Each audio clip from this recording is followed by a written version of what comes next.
Hi guys, welcome to my channel. My name's Farah.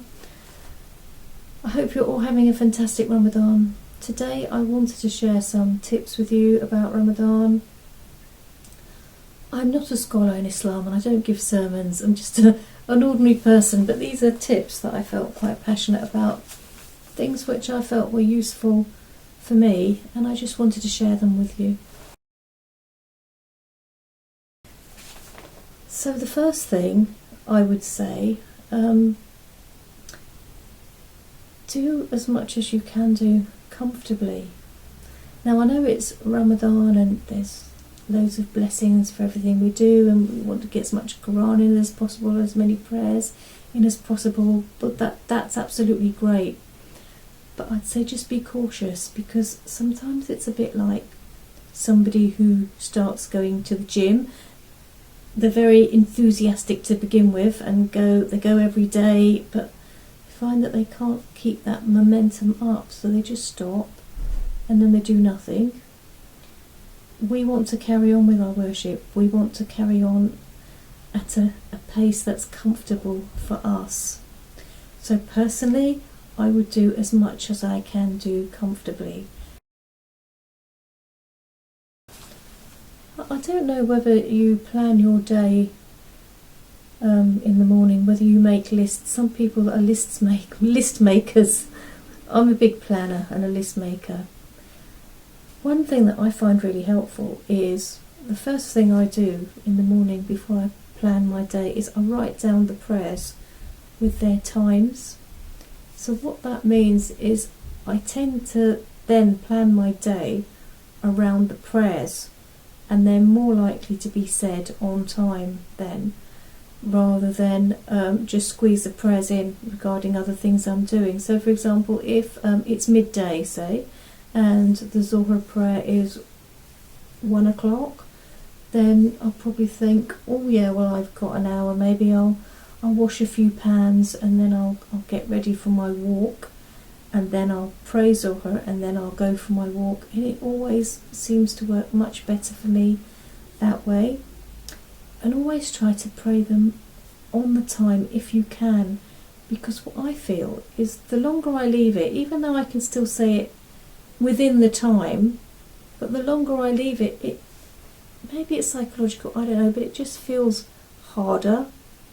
But when I say it actually on the time, it just feels easier and better. Okay, so keep away from negative people. You always get people who say, oh, you're not doing that right, and you should be doing more of this, and you should be doing less of that and more of this, and it's just not very encouraging. And the thing is, it puts people off. I'll tell you a story. A Muslim convert, he said to me, he was doing something in his prayers, and I think it was quite minor, bearing in mind he's a convert, so he's learning, and somebody said to him, because you did that in your prayer, none of your prayers are going to be accepted. Now this kind of approach this kind of attitude is very discouraging. We want to be encouraging our fellow Muslims. We don't want to be putting them off. So I would say, if you do come across people like this, keep away. Just keep away from negative people, because it's not helpful. Always try and keep good relations with other people when you're fasting. I've seen so many times people who might be fasting on the one hand, and then maybe they're fighting with people, they're fighting with family members, they're fighting with in-laws. It doesn't work like that. You don't have a religious part of life and a non-religious part of life. Our spirituality, it permeates into every aspect of life. The work we do, the way we earn our money, the way we deal with people. So it's so important during Ramadan and every time of the year to try and keep good relationships with people. And I know sometimes it can be hard, but when you feel angry, try not to talk, just take yourself away from a situation. And another tip is, which is what the Prophet Muhammad, peace be upon him, taught us, either say something nice or don't say anything at all. Really works. Now with the fasts, sometimes we miss our cup of tea. You know, we don't have that cup of tea or that cup of tea and biscuit or cake, or just to kind of break up the day and just to kind of boost us and give us an uplift. So I would say, if you can, try and do something during your fasts every day.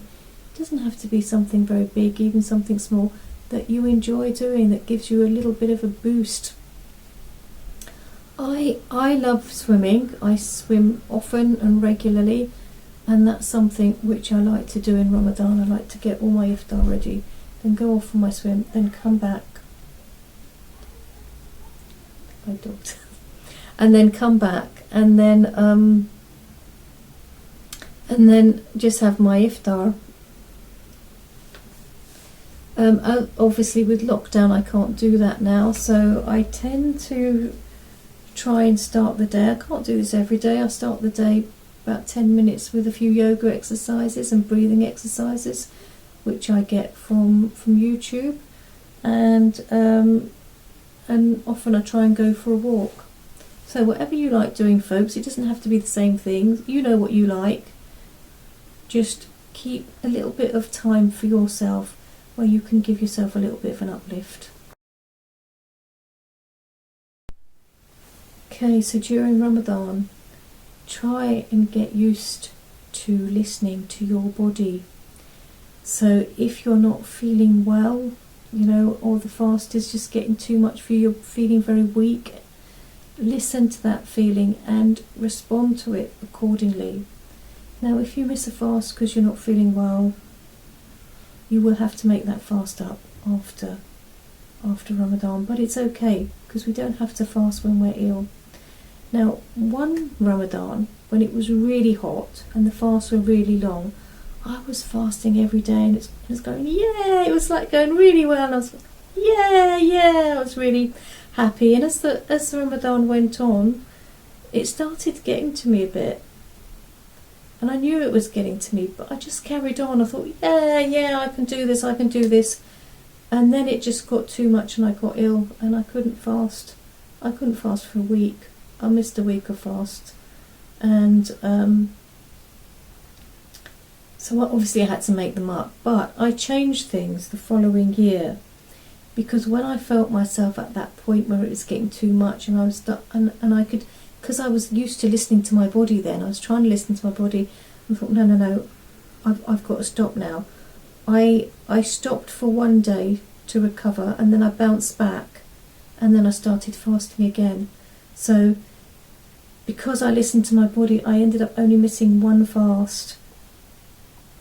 So maybe that's something that you would like to do, that you might find helpful. Remember, you do not have to fast if you're not well.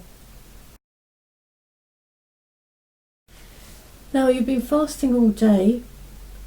Have something that you're really craving for iftar. Have something that's really going to hit the spot. Either cook something or bring that thing in. Make sure you plan it accordingly. And if you've got other family members, like I always ask my daughter, what do you want for iftar?